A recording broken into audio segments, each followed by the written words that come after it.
Hello everyone, welcome to my channel. आज के इस वीडियो में हम पढ़ने वाले हैं कोरिलेटिव कंजंक्शंस के बारे में कि कोरिलेटिव कंजंक्शंस क्या होते हैं, उनका अर्थ क्या होता है और कैसे सेंटेंसेस में हम उनका यूज़ कर सकते हैं। So without wasting any time let's begin. Correlative conjunctions, जिनको हिंदी में हम सहसंबंधी संयोजक कहते हैं, इनका यूज़ दो वर्ड्स या दो फ्रेजेस को जोड़ने के लिए किया जाता है। जब किसी सेंटेंस में समान महत्व वाले दो शब्द या दो वाक्यांश हो, उनको जोड़ने के लिए हम कोरिलेटिव कंजंक्शंस का यूज़ करते हैं। तो सबसे पहला जो हमारा कोरिलेटिव कंजंक्शन है वो है both and. Both and used to indicate two things together.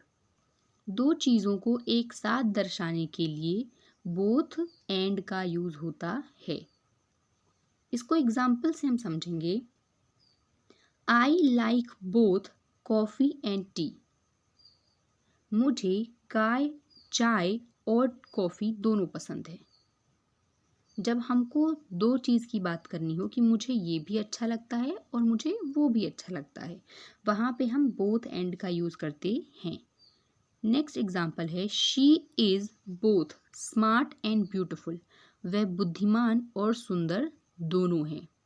Okay, she is both smart and beautiful. Next example है हमारा they both speak English and Spanish. वे दोनों अंग्रेज़ी और स्पेनिश बोलते हैं। They both speak English and Spanish. Okay, next हमारा जो कोरिलेटिव कंजंक्शन है वो है आइदर और। आइदर और का प्रयोग दो में से कोई एक के अर्थ में होता है। फॉर एग्जाम्पल, हम किसी शॉप में गए और उन्होंने हमको दो बुक्स दिखाई और दो बुक्स में हमको केवल एक ही पसंद आई, तो दो में से जब हमको किसी एक को चुनना होता है वहाँ पे हम आइदर और का यूज़ करते हैं। इसको भी हम एग्जाम्पल से समझ सकते हैं। Do you want either coffee और टी। क्या आप कॉफ़ी या चाय पीना चाहते हैं, या फिर हम कह सकते हैं कि क्या आप कॉफ़ी या चाय पीना चाहते हैं, मतलब कोई एक चीज़, या तो कॉफ़ी या तो चाय, दो में से एक। You can either go to the party or stay home. आप पार्टी में जा सकते हैं या घर पर रह सकते हैं। यहाँ पे भी दो चीज़ में एक आपको चॉइस करनी है कि या तो आप पार्टी में जा सकते हैं या फिर आप घर में रह सकते हैं। नेक्स्ट एग्जाम्पल है हमारा I will either call you or text you. या तो मैं आपको फ़ोन करूँगा या फिर आपको मैसेज करूँगा, लेकिन दो में से एक ही करूँगा। Okay, I will either call you or text you. Okay, next हमारा कोरिलेटिव कंजंक्शन है neither nor. Neither nor is use to indicate the negation of two things. Neither nor का हम यूज़ करते हैं जब दो में से कोई भी चीज़ हमको नहीं चुननी होती है। कि हम किसी शॉप में गए, उन्होंने हमको दो बुक्स दिखाई और दो बुक्स में हमको एक भी पसंद नहीं आई, अर्थात ज़ीरो। तो जब हमको कोई भी चीज़, दो में से कोई भी ऑप्शन पसंद नहीं आता या कोई भी चीज़ हम दो में से नहीं चुनना चाहते, तो हम नाइदर नॉर का यूज़ करते हैं। एग्जाम्पल से समझते हैं। I like neither coffee nor T. मुझे ना तो कॉफ़ी पसंद है और ना ही चाय पसंद है। उनको ना ही मान लीजिए आपके घर कोई आता है और आप उनको ऑप्शंस देते हैं कि आपको क्या लेना है, कॉफ़ी और चाय, तो वो दोनों चीज़ ही मना कर देते हैं कि उनको ना तो कॉफ़ी पसंद है और ना ही चाय। ओके, दूसरा एग्जाम्पल क्या है, ही नाइदर स्मोक्स नॉट ड्रिंक्स। वह ना तो धूम्रपान करता है और ना ही शराब पीता है। ठीक है, नेक्स्ट एग्जाम्पल है हमारा she neither likes not dislikes the movie. उसे ना तो फिल्म पसंद है और ना ही नापसंद है। ठीक है, नेक्स्ट हमारा कोरिलेटिव कंजंक्शन है not only but also. Not only but also use to indicate an addition or surprise. इसका जो अर्थ होता है नॉट ओनली बट ऑल्सो का, केवल यही नहीं बल्कि। इसको एग्जाम्पल से और अच्छे से समझ सकते हैं। She is not only smart but also beautiful. वह ना केवल बुद्धिमान है बल्कि सुंदर भी है।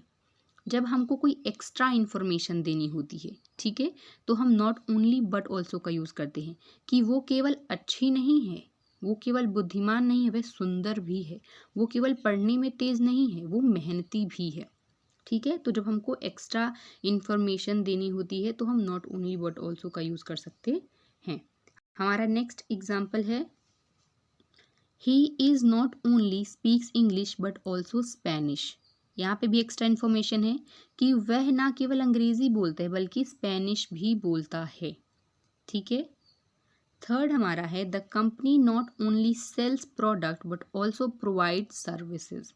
कंपनी ना केवल उत्पाद बेचती है बल्कि सेवाएं भी प्रदान करती है। ओके, हमारा नेक्स्ट कोरिलेटिव कंजंक्शन है so that. So that, so that is used to indicate purpose or intention. So that का यूज उद्देश्य या इरादा बताने के लिए किया जाता है। For example, I am studying hard so that I get good grades. So that का जो यूज़ है वो कोई पर्पस बताने के लिए किया जाता है कि मैं ये चीज़ कर रहा हूँ ताकि मैं ऐसा कर पाऊँ, या फिर मैं पढ़ाई कर रही हूँ ताकि मैं अच्छे नंबर ला पाऊँ, मैं खेल रही हूँ ताकि मैं आगे जाके इंडिया को रिप्रेजेंट कर पाऊँ, है ना। इसके बहुत सारे एग्जांपल्स हैं। तो पहला एग्जांपल क्या है, आई am studying hard so that I get good grades.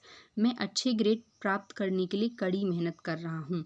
या फिर कह सकते हैं कि मैं कड़ी मेहनत कर रहा हूँ ताकि मेरे अच्छे ग्रेड आएँ, या फिर मैं अच्छे ग्रेड प्राप्त कर पाऊँ। ओके, नेक्स्ट एग्जाम्पल है हमारा, she is working hard so that she can achieve her goals.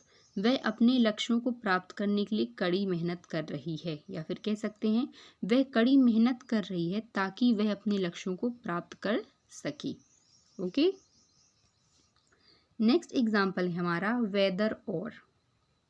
Weather और, या तो या, इसका अर्थ क्या होता है, whether or use to indicate a choice between two option. जब हमारे पास टू ऑप्शंस होते हैं वहाँ पे हम वेदर और का यूज़ करते हैं। For example, I am not sure whether I will go to the party or stay home. उनके पास दो ऑप्शन है बट उनको क्लियर नहीं है कि उनको क्या करना है। मुझे यकीन नहीं है कि मैं पार्टी में जाऊँगा या घर में रहूँगा। ओके, नेक्स्ट एग्जाम्पल है हमारा, do you know whether the meeting is is at 2 PM और 3 PM। क्या आप जानते हैं कि बैठक 2 बजे है या 3 बजे है। ओके, नेक्स्ट एग्जाम्पल है हमारा, I will decide whether to take the job or continue studying. मैं तय करूँगा कि नौकरी करूँ या पढ़ाई को जारी रखूँ। ओके, सो आई होप आपको कोरिलेटिव कंजंक्शंस उसके जो टाइप्स हैं समझ में आए होंगे। Thanks for watching.